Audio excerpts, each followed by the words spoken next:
اس تفصیلی جائزے میں خوش آمدید۔ آج کی اس نشست کا مقصد بہت واضح اور ہماری روزمرہ کی زندگی سے جڑا ہوا ہے۔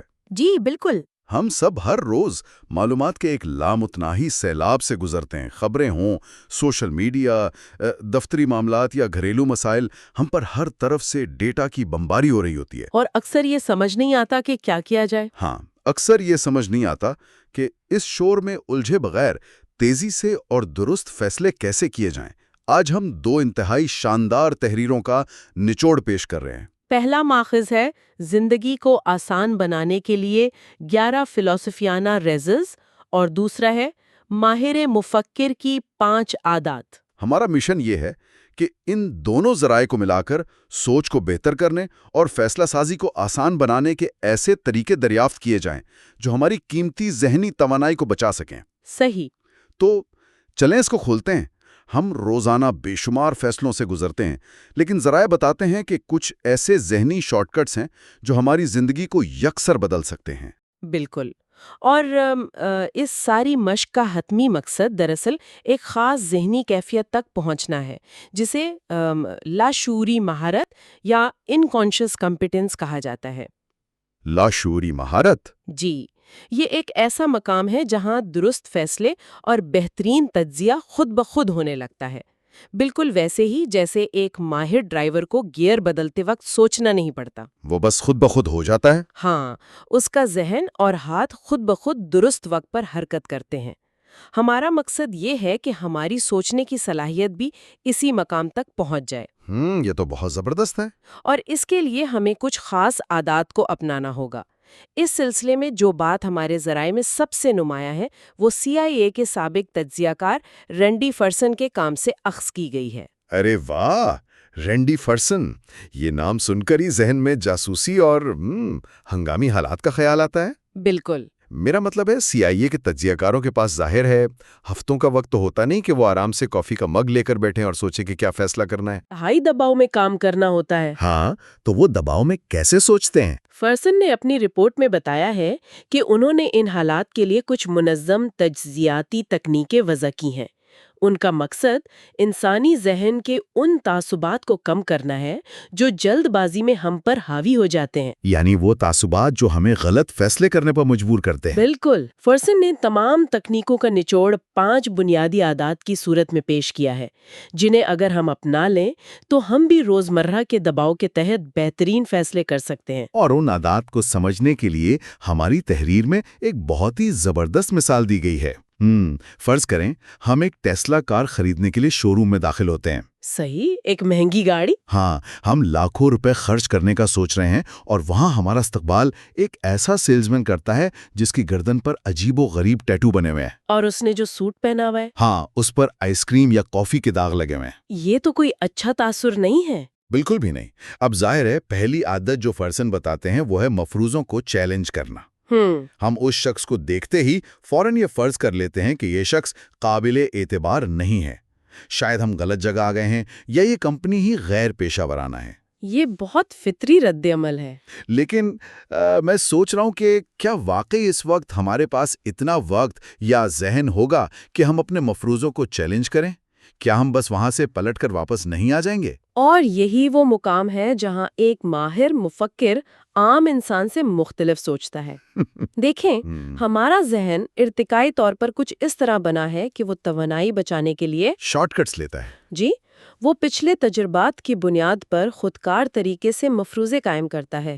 ذہن کہتا ہے داغدار سوٹ اور ٹیٹو برابر ہے خطرہ یا نااہلی۔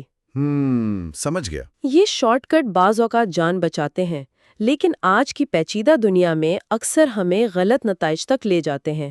اس لیے ماہر مفکر کی پہلی عادت یہ ہے کہ وہ خود سے پوچھتا ہے کہ ہم اس شخص کو ناقابل اعتبار کیوں سمجھ رہے ہیں۔ کیا ہمارے پاس اس کے حلیے کے علاوہ کوئی اور ٹھوس ثبوت ہے؟ بالکل، یہی سوال پوچھنا ہے۔ اچھا، مفروضوں پر سوال تو اٹھا لیا، لیکن پھر ذہن فوراً پوچھتا ہے کہ اگر یہ شخص نااہل سیلزمین نہیں تو پھر یہ کون ہے؟ اور یہیں سے دوسری عادت جنم لیتی ہے۔ جسے ذرائع میں متبادل وضاحتیں یا آلٹرنیٹیو ایکسپلینیشنز تلاش کرنا کہا گیا ہے۔ جی، یعنی ہم سوچیں کہ کیا اس کے حلیے کی کوئی اور وجہ ہو سکتی ہے؟ کیا پتہ وہ کوئی بہت ہی قابل انجینئر ہو جو ابھی اپنی طویل شفٹ ختم کر کے آیا ہو؟ یا شاید وہ شو روم کا مالک ہو جس نے ابھی کسی بچے کو آئس کریم کھلائی ہو اور داغ لگ گیا ہو۔ ہاں، کچھ بھی ہو سکتا ہے۔ بالکل، اور یہاں جو بات سب سے زیادہ حیران کن ہے وہ یہ ہے کہ ہم اکثر پہلی متبادل وضاحت کو ہی حتمی سچ مان کر بیٹھ جاتے ہیں۔ یہ تو ہم سب کرتے ہیں۔ لیکن CIA کی تیسری اور شاید سب سے اہم عادت ہمیں متضاد معلومات یعنی ایسی معلومات کی تلاش کا کہتی ہے جو ہماری کہانی سے میل نہ کھاتی ہوں۔ Inconsistent data. جی، انکنسسٹنٹ ڈیٹا۔ مثلاً اگر ہم غور کریں اور دیکھیں کہ وہ شخص کسی گاہک کے بچے کو گلے لگا رہا ہے اور گاہک کے ساتھ یوں بے تکلفی سے بات کر رہا ہے جیسے وہ اس کی بیوی ہو۔ اچھا۔ اب متضاد معلومات یہ ہے کہ ٹیسلا کے شو رومز میں تو روایتی کمیشن والے سیلزمین ہوتے ہی نہیں ہیں، ان کا تو براہ راست فروخت کا ماڈل ہے۔ کمال ہے۔ یعنی ہم جس شخص کو سیلزمین سمجھ کر اپنے ذہن میں کہانیاں بنا رہے تھے اور اپنا موڈ خراب کر رہے تھے، وہ دراصل کوئی اور گاہک ہو سکتا ہے۔ یا شاید اسی گاہک کا شوہر ہو جو اپنی فیملی کے ساتھ گاڑی دیکھنے آیا ہے۔ اس ایک عادت نے ہمارے ذہن کو کتنی بڑی الجھن اور شرمندگی سے بچا لیا۔ اس کے بعد چوتھی عادت آتی ہے کی ڈرائیورز۔ ہاں، جسے کی ڈرائیورز یا کلیدی محرکات پر توجہ دینا کہا گیا ہے۔ اس کا مطلب ہے کہ ہم اصل مقصد پر نظر رکھیں۔ جی ہاں، جب ہم گاڑی خریدنے گئے ہیں تو ہمارے فیصلے کے کلیدی محرکات اس اجنبی شخص کے ٹیٹو یا سوٹ کے داغ ہرگز نہیں ہیں۔ وہ تو بالکل غیر متعلقہ ہے۔ اصل محرکات گاڑی کی بیٹری کی کارکردگی، اس کی قیمت، وارنٹی اور الیکٹرک چارجنگ سٹیشنز کی دستیابی ہیں۔ ہمیں اپنا دھیان غیر ضروری تفصیلات سے ہٹا کر ان بنیادی چیزوں پر لانا ہوتا ہے۔ اور پانچویں عادت مجموعی سیاق و سباق یا کانٹیکسٹ کو دیکھنا ہے۔ بالکل۔ یعنی زوم آؤٹ کر کے پوری صورتحال کا بڑا منظرنامہ سمجھنا۔ اگر ہم ان پانچوں عادات، میرا مطلب ہے مفروضوں کو چیلنج کرنا، متبادل وضاحتیں ڈھونڈنا، متضاد معلومات کی تلاش، کلیدی محرکات پر توجہ اور سیاق و سباق کو سمجھنا، ان سب کو اپنی سوچ کا حصہ بنا لیں تو روزمرہ کی آدھی پریشانیاں تو ویسے ہی ختم ہو جائیں۔ قطعی طور پر یہ عادات ہمیں دباؤ میں درست سمت میں رکھتی ہیں، لیکن انسانی ذہن کو صرف ہنگامی حالات کا سامنا نہیں ہوتا۔ جی ہاں، ہمیں روزمرہ کی زندگی میں بے شمار بحثوں، دعووں اور پیچیدہ انسانی رویوں کا بھی سامنا کرنا پڑتا ہے۔ اور ان حالات کے لیے ذرائع نے ہمیں ایک اور بہترین ٹول کٹ دی ہے۔ فلسفیانہ ریزرز۔ بالکل، فلسفیانہ ریزرز۔ اور فلسفے میں ریزر یا استرے کا مطلب کسی چیز کو کاٹنا نہیں، بلکہ غیر ضروری، پیچیدہ اور کمزور امکانات کو تراش کر الگ کر دینا ہے۔ جی، یہ ایسے ذہنی شارٹ کٹس ہیں جو ثبوت اور سچائی کی تلاش میں ہمیں لمبی اور بے مقصد بحثوں سے بچاتے ہیں۔ ان ریزرز میں سب سے پہلا نام ساگن سٹینڈرڈ کا آتا ہے، جو مشہور فلکیات دان کارل ساگن سے منسوب ہے۔ یہ اصول بہت بنیادی لیکن انتہائی طاقتور ہے۔ کارل ساگن کی وہ مثال واقعی بہت مشہور اور مزیدار ہے۔ وہ کہتے ہیں، فرض کریں میں دعویٰ کروں کہ میرے گیراج میں ایک ڈریگن رہتا ہے۔ ایک غائب ڈریگن؟ ہاں، جب ہم دیکھنے جائیں تو میں کہوں کہ وہ ڈریگن غائب ہے، وہ کوئی آواز نہیں نکالتا اور جو آگ وہ اگلتا ہے اس میں کوئی تپش نہیں ہے۔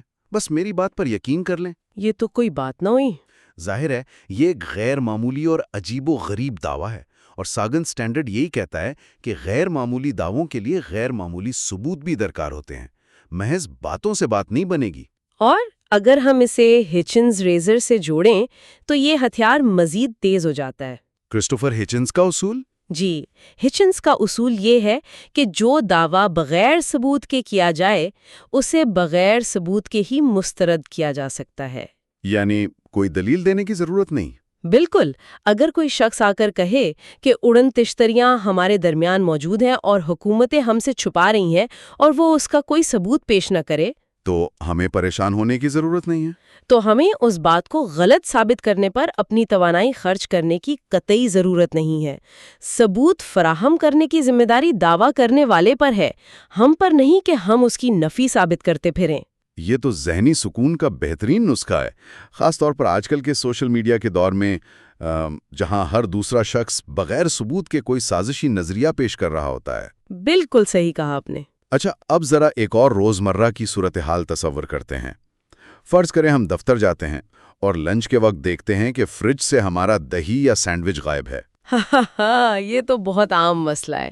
ہاں، اب ہمارا ذہن چلنا شروع ہوتا ہے۔ کیا یہ دفتر والوں کی کوئی بہت بڑی سازش ہے؟ کیا میرا باس مجھے نفسیاتی طور پر کمزور کرنا چاہتا ہے؟ یہاں اوکم کا ریزر ہماری مدد کو آتا ہے۔ جی، اوکم کا ریزر جو کہتا ہے کہ سادہ ترین وضاحت عموماً درست ہوتی ہے۔ بالکل۔ شاید ہم نے کل وہ دہی کھا لیا تھا اور اب ہم بھول گئے ہیں، یا صفائی والے نے غلطی سے اسے پرانا سمجھ کر پھینک دیا ہے۔ اوکم کا ریزر یقیناً بہترین اصول ہے۔ یہ ہمیں پیرانویا یعنی خبط عظمت یا بلا وجہ کے خوف سے بچاتا ہے۔ لیکن ہمارے ماخذ میں ایک بہت دلچسپ وارننگ بھی دی گئی ہے، جسے چیٹن کا اینٹی ریزر کہا جاتا ہے۔ والٹر چیٹن کا موقف تھا کہ صرف سادگی ہمیشہ سچائی کی ضمانت نہیں ہوتی۔ ایک منٹ، ابھی ہم نے کہا کہ سب سے سادہ بات عموماً سچ ہوتی ہے، اور اب یہ اینٹی ریزر کہہ رہا ہے کہ ایسا نہیں ہے۔ یہ تو تضاد ہو گیا۔ جی، بظاہر ایسا لگتا ہے۔ ہم فیصلہ کیسے کریں گے کہ کب کون سا اس طرح استعمال کرنا ہے؟ یہ ایک اہم سوال کھڑا کرتا ہے۔ دراصل بات سیاق و سباق کی ہے۔ دہی غائب ہونے جیسے چھوٹے اور عام معاملات میں اوکام کا ریزر بالکل درست کام کرتا ہے۔ صحیح۔ لیکن چیٹن کا اینٹی ریزر کہتا ہے کہ اگر مسئلہ پیچیدہ ہو، مثلاً کمپنی کا کوئی بہت بڑا پروجیکٹ فیل ہو گیا ہو یا کوئی معاشی بحران آ گیا ہو، وہاں سادہ باتیں کام نہیں آتی۔ جی، تو وہاں سادہ وضاحتیں جیسے بس مارکیٹ خراب تھی کافی نہیں ہوتی۔ ایسی صورت میں ہمیں تمام وجوہات کو جانچنا چاہیے اور جب تک مکمل وضاحت نہ مل جائے مزید عوامل کو شامل کرتے رہنا چاہیے۔ یعنی سادہ مسائل کے لیے اوکام کا ریزر اور پیچیدہ کثیر الجہتی مسائل کے لیے چیٹن کا اینٹی ریزر۔ بالکل۔ یہاں بات واقعی دلچسپ ہو جاتی ہے، کیونکہ جب ہم چیزوں سے ہٹ کر انسانوں کے آپس کے رویوں اور بات چیت کی طرف آتے ہیں تو غلط فہمیاں اور بھی بڑھ جاتی ہیں۔ وہ تو ہے۔ گرائس کا ریزر اس حوالے سے کمال کا اصول ہے۔ اس کی مثال تحریر میں کچھ یوں دی گئی ہے: ہم گھر پر ہیں، دروازے کی گھنٹی بجتی ہے، ہم زور سے کہتے ہیں ذرا دروازہ دیکھنا، اور اندر سے کسی کی آواز آتی ہے میں شاور میں ہوں۔ جی۔ اب اگر الفاظ کے لغوی معنی دیکھے جائیں تو دروازے کو جا کر دیکھنے کا شاور میں ہونے سے کیا تعلق؟ گرائس کا ریزر ہمیں یہی سکھاتا ہے کہ الفاظ کے لغوی معنی میں الجھنے کے بجائے کہنے والے کے اصل مقصد اور گفتگو کے سیاق و سباق کو سمجھنا چاہیے۔ بالکل۔ شاور میں ہونے کا واضح مطلب یہ ہے کہ وہ شخص دروازہ کھولنے سے قاصر ہے۔ اگر ہم لغوی معنی پر بحث شروع کر دیں کہ تمہیں دروازہ کھولنے کو کس نے کہا، میں تو صرف دیکھنے کا کہہ رہا تھا، تو اس کا نتیجہ صرف ایک بے مقصد جھگڑے کی صورت میں نکلے گا۔ بدقسمتی سے سوشل میڈیا پر ہم روزانہ دیکھتے ہیں کہ لوگ دوسروں کی باتوں کو سیاق و سباق سے ہٹ کر لفظی معنی پہنا دیتے ہیں، جس سے شدید اور لایعنی بحثیں جنم لیتی ہیں، اور جھگڑوں سے بچنے کے لیے خاص طور پر دفتری اور گھریلو زندگی میں ایک اور بہترین ٹول ہینڈ لون کا ریزر ہے۔ ہینڈ لون کا ریزر میری پسندیدہ عادات میں سے ایک ہے۔ واپس اسی دہی غائب ہونے والی مثال پر چلتے ہیں۔ فرض کریں ہمیں پتہ چل گیا کہ ہمارے کسی نئے ساتھی نے ہمارا دہی کھایا ہے۔ اچھا۔ اب انسانی فطرت ہے کہ ہم فوراً سوچتے ہیں کہ وہ بہت ہی بدتمیز یا شریر انسان ہے جو جان بوجھ کر ہمیں تنگ کر رہا ہے۔ لیکن ہینڈ لون کا ریزر کہتا ہے کہ جس بات کی وضاحت بے وقوفی، لا علمی یا نااہلی سے ہو سکے اسے ہرگز سازش یا بدنیتی نہ سمجھیں۔ ہو سکتا ہے وہ نیا ہو اور اسے پتہ ہی نہ ہو کہ فریج میں رکھی ہر چیز سب کے لیے نہیں ہوتی۔ یہ اصول ہمیں غیر ضروری غصے اور کینہ پروری سے بچاتا ہے۔ ہم اکثر دوسروں کی غلطیوں کو ان کی بدنیتی سمجھ لیتے ہیں، کیونکہ اس سے ہمارا اپنا دفاعی نظام متحرک ہو جاتا ہے۔ جی، ہینڈلن کا ریزر ہمیں بتاتا ہے کہ دنیا میں سازشیں اتنی نہیں ہوتی جتنی نااہلی یا لا علمی ہوتی ہے، لیکن بعض اوقات نااہلی اتنی زیادہ ہوتی ہے کہ اس پر یقین کرنا واقعی مشکل ہو جاتا ہے۔ ہاں، وہ بھی تو ایک مسئلہ ہے۔ ہم ہر وقت تو لوگوں کی بے وقوفیوں کو معاف نہیں کر سکتے۔ جب ہمیں لگے کہ کوئی حد سے زیادہ نااہلی دکھا رہا ہے تو پھر کیا کریں؟ یہاں رائکر کا ریزر کام آتا ہے۔